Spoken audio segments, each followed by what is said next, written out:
Interdit de quitter le Cameroun, l'incroyable affaire Baongla. Imaginez un homme qui, depuis des années, se présente publiquement comme le fils du président de la République. Un homme qui donne des interviews à la télévision, qui revendique une filiation avec la famille la plus puissante du pays, et qui construit toute une identité sur cette affirmation explosive. Maintenant imaginez que cet homme reçoive un matin une convocation officielle de la gendarmerie nationale. Qu'il soit accusé de cybercriminalité, de diffamation. Que son nom circule dans les bureaux des services de sécurité. Que les frontières du Cameroun se ferment devant lui. Et que selon certaines sources, il aurait pris la fuite. Ce que vous allez entendre aujourd'hui dépasse la fiction. C'est une affaire qui mêle identité, pouvoir, famille présidentielle et secret d'État. Une affaire qui agite le Cameroun depuis plusieurs jours. Et ce n'est que le début. Partie un contexte est fait. Pour comprendre ce qui se passe autour de Georges Gilbert Baongla, il faut remonter le fil. Pas depuis hier. Pas depuis la semaine dernière. Depuis plusieurs années. Georges Gilbert Baongla est un homme qui n'est pas inconnu au Cameroun. Depuis un bon moment, il circule dans l'espace public avec une affirmation pour le moins audacieuse, il serait le fils biologique de Paul Biya, président de la République du Cameroun depuis 1982. Vous avez bien entendu. Pas un proche. Pas un cousin éloigné. Le fils. Le fils aîné, selon ses propres termes. Cette affirmation, il ne la murmure pas dans des cercles privés. Non. Il l'assume publiquement. Il la répète. Il la revendique avec une constance qui, selon les observateurs, tient soit d'une conviction profonde, soit d'une stratégie calculée. Peut-être les deux. Mais voilà. Dans un pays comme le Cameroun, où la famille présidentielle est une institution quasi sacrée, ce genre de déclaration ne passe pas inaperçue. Elle ne reste pas sans conséquences. Et pendant longtemps, les choses ont semblé flotter dans un vide juridique et politique. On en parlait. On riait. On s'interrogeait. Mais rien de concret n'arrivait. Jusqu'au 23 avril 2026. Ce jour-là, un document sort des bureaux du service central des recherches judiciaires de la gendarmerie nationale à Yaoundé. Un document signé du lieutenant-colonel Bialo Dieudonné, officier de police judiciaire et chef de ce service. Ce document est une convocation officielle. Elle vise nommément Baongla Georges Gilbert, domicilié à Yaoundé. La convocation est claire, précise, sans ambiguïté. Elle s'appuie sur les articles 79, 82 à 92 et 103 à 114 du Code de procédure pénale camerounais. Les faits reprochés, cybercriminalité, diffamation, et autres infractions. L'intéressé est invité à se présenter le mardi 28 avril 2026, à 10h précises, pièce d'identité en main. Et le document ajoute, comme pour lever tout doute, en cas de défaillance, la contrainte par tout moyen de droit s'applique. Traduction simple, si tu ne viens pas, on vient te chercher. Mais ce n'est pas tout. Quelques jours plus tard, un deuxième document circule. Celui-ci émanant du secrétariat d'État à la Défense. Un message radio adressé aux services compétents avec une instruction très précise, prendre toutes les dispositions nécessaires pour empêcher Georges Gilbert Baongla de quitter le territoire camerounais. Jusqu'à nouvel ordre. Le document précise que l'intéressé est susceptible d'être poursuivi pour des faits de cybercriminalité et de diffamation, et ordonne son interpellation immédiate en cas de tentative de franchissement des frontières. L'étau se resserre. Et les questions commencent à fuser. Qu'a-t-il dit exactement pour en arriver là? Pourquoi maintenant? Qui est derrière cette plainte? Et surtout, où est Georges Gilbert Baongla en ce moment? Partie 2 le conflit. Pour comprendre pourquoi cet homme se retrouve aujourd'hui dans la ligne de mire des services judiciaires et sécuritaires du Cameroun, il faut revenir sur un épisode précis. Un épisode qui a visiblement mis le feu aux poudres. Selon plusieurs sources concordantes, la convocation ferait suite à une plainte déposée par un membre de la famille nucléaire présidentielle. Et cette plainte aurait été directement déclenchée par des déclarations que Baongla a faites sur une chaîne de télévision basée à Yaoundé. Lors de cette apparition télévisée, Baongla n'a pas seulement réaffirmé être le fils de Paul Biya. Il est allé bien plus loin. Il a dit, face caméra, avec un calme désarmant, que Franck Biya, le fils officiellement reconnu du président, ne serait pas son fils biologique. Selon lui, Franck Biya serait un fils adoptif. Arrêtez-vous une seconde et mesurez le poids de cette déclaration. Dans un pays où la succession présidentielle est une question sensible, où le nom de Franck Biya circule depuis des années dans les spéculations politiques, affirmer publiquement qu'il n'est pas le fils biologique du président, c'est une bombe. Une bombe à fragmentation. Et Bahongla ne s'est pas arrêté là. Il a ajouté, avec une précision troublante, Paul Biya n'a que 3 enfants. Lui-même, Brenda et Junior. 3 enfants. Lui, Brenda, et Junior. Franck Biya n'est pas dans la liste. On imagine aisément l'effet que ces mots ont produit dans les cercles proches du pouvoir. On imagine les coups de fil. Les réunions en urgence. La décision de ne plus laisser passer ces affirmations sans réaction judiciaire. Mais attendez. Parce que l'affaire prend encore une autre dimension quand on regarde ce qui s'est passé après la convocation. Le document officiel de la gendarmerie circule sur les réseaux sociaux à partir du vendredi 25 avril 2026. Et selon des sources dignes de foi, Bahongla aurait lui-même déchargé cette convocation. Ce qui signifie qu'il l'a reçue en main propre. Il a signé l'accusé de réception. Et cet accusé de réception, avec sa signature, circule lui aussi sur la toile. Mais voilà le paradoxe extraordinaire, le même jour, Bahongla publie un communiqué. Rédigé en anglais. Et dans ce communiqué, il affirme ne pas avoir reçu la convocation en main propre. Il dit l'avoir découverte sur les réseaux sociaux. Et il précise être en déplacement professionnel, ce qui l'empêcherait, dit-il, de se présenter à la convocation. Il écrit, et je traduis librement, au moment où j'ai découvert cette convocation, j'étais en déplacement professionnel. Cela m'empêche de déférer à la dite convocation. Mes conseillers seront consultés en urgence. J'invite les militants et sympathisants à rester calmes. Les militants. Les sympathisants. Ce vocabulaire mérite attention. Il sous-entend une organisation, une base, un mouvement. Bahongla ne se présente pas comme un simple citoyen pris dans une affaire judiciaire. Il se comporte comme un acteur politique qui mobilise et qui communique en direction d'une audience constituée. Mais revenons à la contradiction. D'un côté, un accusé de réception portant sa signature. De l'autre, un communiqué niant avoir reçu le document en main propre. Ces deux éléments ne peuvent pas coexister dans la réalité. L'un des deux est faux. Et c'est précisément ce genre de contradiction qui, dans la pratique judiciaire, ne plaide pas en faveur de celui qui l'a produit. La question que tout le monde se pose désormais est simple, où est-il? Partie 3 Révélation et décryptage. Venons maintenant à l'une des dimensions les plus intéressantes de cette affaire. Celle qui touche à la question de la filiation elle-même. Est-ce que Georges Gilbert Bahongla peut réellement être le fils de Paul Biya? Et sinon, d'où vient cette conviction, ou cette stratégie? Un premier éclairage vient d'un endroit inattendu. De Jean de Dieu Momo, ministre délégué auprès du ministre de la Justice, garde des Sceaux. Sur sa page Facebook, le ministre publie un post qui fait l'effet d'une gifle administrée publiquement. Il écrit, sous pseudonyme Luc Charles, Gilbert Bahongla a fait un tour au collège Madeleine où je fus son camarade de collège en 1979. Il est né en 1963, mon aîné, pendant que Paul Biya rentre au Cameroun en 1962 après ses études en France. Le reste n'est qu'élucubration. Débat clos. Lisez bien ce raisonnement. Il est d'une efficacité redoutable. Si Bahongla est né en 1963, et si Paul Biya ne rentre au Cameroun qu'en 1962 après des années d'études à Paris, la question mathématique et logique se pose d'elle-même. Pour être le père d'un enfant né en 1963, il faut avoir été présent sur le territoire au bon moment. Et la chronologie avancée par le ministre Momo, si elle est exacte, soulève un problème de calendrier fondamental pour la thèse de Bahongla. Mais le ministre n'est pas le seul à apporter des éléments.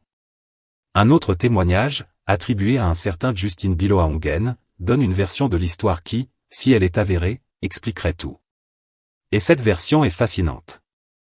Selon ce témoignage, la mère de Bahongla était sage-femme à la maternité de l'hôpital central de Yaoundé. Une maternité à l'époque dirigée par une certaine dame Tamar. Et dans cet environnement professionnel, la mère de Bahongla aurait été une collègue directe de madame Jeanne-Irène Biya, la première dame. Mieux encore, d'après ce témoignage, la première dame était très sociable et considérait ses collègues soignants comme des membres de sa famille. Elle aurait apprécié la mère de Bahongla et aurait eu une affection particulière pour le jeune Georges Gilbert. Au point, dit-on, de l'appeler affectueusement « mon petit mari », tant elle le trouvait beau. c'est précisément là que la narration prend une tournure psychologique intéressante. Parce que si cette histoire est vraie, on peut imaginer comment une affection sincère, un contact précoce avec la famille présidentielle, une familiarité inhabituelle avec le cercle du pouvoir, a pu, au fil des années, se transformer dans l'esprit d'un homme en quelque chose de plus grand. En une conviction. En une identité. En une filiation revendiquée. Et le témoignage conclut sur un détail chronologique qui, lui aussi, mérite attention. Lorsque Madame Jeanne-Irène Billard rencontre la mère de Bahongla à l'hôpital, Bahongla avait déjà 13 ans. Nous sommes en 1977. Vous faites le calcul. Mais ce n'est pas tout. Parce que derrière l'histoire personnelle de Bahongla, il y a une question politique autrement plus profonde que personne ne prononce clairement, mais que tout le monde a en tête. En affirmant que Franck Biya est un fils adoptif, Bahongla ne touche pas seulement à l'honneur d'une famille. Il touche potentiellement à la question de la légitimité dynastique. Dans un contexte où la succession à la tête de l'État camerounais est une équation non résolue, où Franck Biya est régulièrement évoqué comme un possible dauphin, remettre en question sa filiation biologique, c'est interférer avec un enjeu de pouvoir d'une magnitude considérable. Est-ce intentionnel? Est-ce naïf? Est-ce instrumentalisé par d'autres forces? La réponse à cette question dépasse le cadre de ce que nous pouvons affirmer avec certitude. Mais elle mérite d'être posée. Partie 4. Analyse satirique approfondie. Maintenant, parlons franchement. Avec ce regard particulier que nous, Camerounais, avons sur les choses de la politique et de la vie publique. Ce regard qui mêle lucidité, humour et philosophie populaire. L'affaire Bahongla, dans sa dimension la plus profonde, est une histoire sur le pouvoir de l'identité. Et sur ce que les hommes sont prêts à faire pour se construire une grandeur, réelle ou imaginaire. Parce que soyons honnêtes, dans ce pays, se dire fils du président n'est pas un acte anodin. Ce n'est pas une blague de rue qu'on lâche et qu'on oublie. C'est une affirmation qui ouvre des portes. Qui crée du respect là où il n'y en avait pas. Qui donne accès à des cercles fermés. Qui fait réfléchir les gens à deux fois avant de vous contredire. En Afrique, où les liens familiaux structurent encore profondément les rapports sociaux et politiques, se revendiquer du sang d'un chef, c'est une monnaie d'échange extrêmement puissante. Et pendant des années, selon ce qu'on peut observer, cette stratégie, si c'en est une, a fonctionné à un certain niveau. Bahongla a existé médiatiquement. Il a été interviewé. Il a parlé. Il a revendiqué. Et personne, pendant longtemps, n'a engagé contre lui le bras judiciaire de l'État. Mais voilà. Il y a une ligne que même les plus audacieux ne doivent pas franchir. Et Bahongla, selon toute vraisemblance, a franchi cette ligne lorsqu'il a mis en cause Franck Biya. Parce que là, ce n'est plus seulement une question de filiation personnelle. C'est une attaque contre quelqu'un de précis, de nommé, de vivant. Et quelqu'un dont l'avenir politique est, disons, une matière sensible dans les cercles qui comptent à Yaoundé. Mais regardons aussi la dimension comique, parce qu'il y en a une, de cette situation. Imaginez la scène. Un homme reçoit une convocation officielle de la gendarmerie. Il signe l'accusé de réception. Sa signature est là, noir sur blanc. Et quelques heures plus tard, il publie un communiqué pour dire qu'il n'a pas reçu cette convocation. Que c'est sur les réseaux sociaux qu'il en a eu connaissance. Au Cameroun, on a une expression pour ce genre de situation. On dit que l'homme a tenté de faire passer l'éléphant derrière l'oreille de la souris. Le problème, c'est que tout le monde a vu l'éléphant. Et l'accusé de réception avec sa signature est devenu l'un des documents les plus partagés de la semaine sur les réseaux sociaux camerounais. Ce qui est à la fois tragique pour lui et involontairement hilarant pour les observateurs. Et puis il y a la question du déplacement professionnel. Bahongla dit être en déplacement. Mais les services de sécurité, eux, disent qu'il est interdit de sortie du territoire. Ces deux réalités se contredisent, sauf si le déplacement en question se fait à l'intérieur des frontières. Auquel cas, la formulation « déplacement professionnel » prend une coloration particulièrement créative dans le contexte judiciaire actuel. On pense aussi au poste du ministre Momo. Parce que là, le gouvernement a fait quelque chose d'assez inhabituel. Plutôt que de laisser la justice gérer l'affaire en silence, un membre du gouvernement est allé personnellement, sur les réseaux sociaux, démolir point par point la thèse de Bahongla, avec des arguments chronologiques et biographiques. Ce n'est pas anodin. Cela signifie que l'affaire a atteint un niveau de visibilité et d'irritation suffisant pour justifier une réponse politique publique, pas seulement judiciaire. Cela dit, il faut regarder aussi l'autre côté du miroir. Parce que dans cette affaire, une question demeure, et elle est inconfortable, pourquoi maintenant? Bahongla fait ses affirmations depuis des années. Pourquoi la justice s'est-elle mise en mouvement à ce moment précis? Qu'est-ce qui a changé? Est-ce l'apparition télévisée sur Franck Biya qui a été la goutte de trop? Est-ce un contexte politique particulier qui rend ces affirmations plus dangereuses aujourd'hui qu'hier? La réponse honnête est que nous ne savons pas avec certitude. Mais le timing, comme toujours en politique, n'est jamais totalement innocent. Il faut également mentionner quelque chose que personne ne dit ouvertement mais que beaucoup pensent tout bas. L'affaire Bahongla révèle, en creux, une vérité sur l'imaginaire collectif camerounais autour du pouvoir. Dans un pays où la présidence est une institution quasi mythologique depuis plus de 4 décennies, où Paul Biya est une figure à la fois omniprésente et lointaine, il se crée naturellement un espace pour les récits alternatifs, les revendications de filiation, les histoires de coulisses. Ce n'est pas propre au Cameroun. Cela se produit dans toutes les sociétés où le pouvoir est concentré et opaque. Les mythes prospèrent dans les zones d'ombre. Et Bahongla, quelle que soit la vérité sur sa naissance, a prospéré dans cette zone d'ombre pendant des années. Il en a fait son territoire. Jusqu'à ce que la lumière judiciaire s'allume. Ce qui nous amène à une réflexion plus large. Sur la nature du pouvoir de l'identité en Afrique. Sur ce que signifie se réclamer d'un nom. Sur la frontière, parfois floue, souvent dangereuse, entre convictions personnelles et affirmations publiques susceptibles de constituer une infraction pénale. Entre raconter sa propre histoire et diffamer celle des autres. Conclusion. Voilà donc où nous en sommes. Georges Gilbert Bahongla, l'homme qui se disait fils du président, est aujourd'hui convoqué par la gendarmerie, interdit de sortie du territoire, et selon certaines sources, en fuite ou en tout cas introuvable. Une signature sur un accusé de réception contredit son propre communiqué. Et les chronologies avancées par ses détracteurs soulèvent des questions auxquelles, pour l'instant, il n'a pas répondu publiquement avec des preuves tangibles. L'affaire n'est pas terminée. La date du 28 avril 2026 est passée. Il ne s'est pas présenté. La contrainte par tout moyen de droit peut désormais s'appliquer. Ce qui se passe ensuite, arrestation, comparution, procès, dépendra de nombreux facteurs, y compris la capacité de Bahongla à trouver un soutien juridique solide et à produire des éléments de défense convaincants. Ce qu'on peut dire avec certitude, c'est que cette affaire a mis en lumière plusieurs choses simultanément. La sensibilité extrême de tout ce qui touche à la famille présidentielle au Cameroun. La rapidité avec laquelle les réseaux sociaux peuvent transformer une convocation judiciaire en événement national.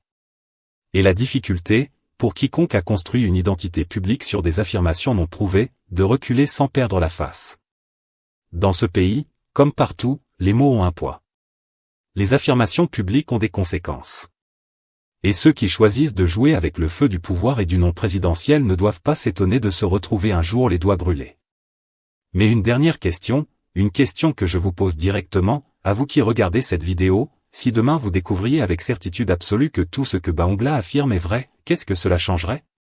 Pour le Cameroun, pour sa politique, pour son avenir? Réfléchissez-y. Et dites-le nous dans les commentaires.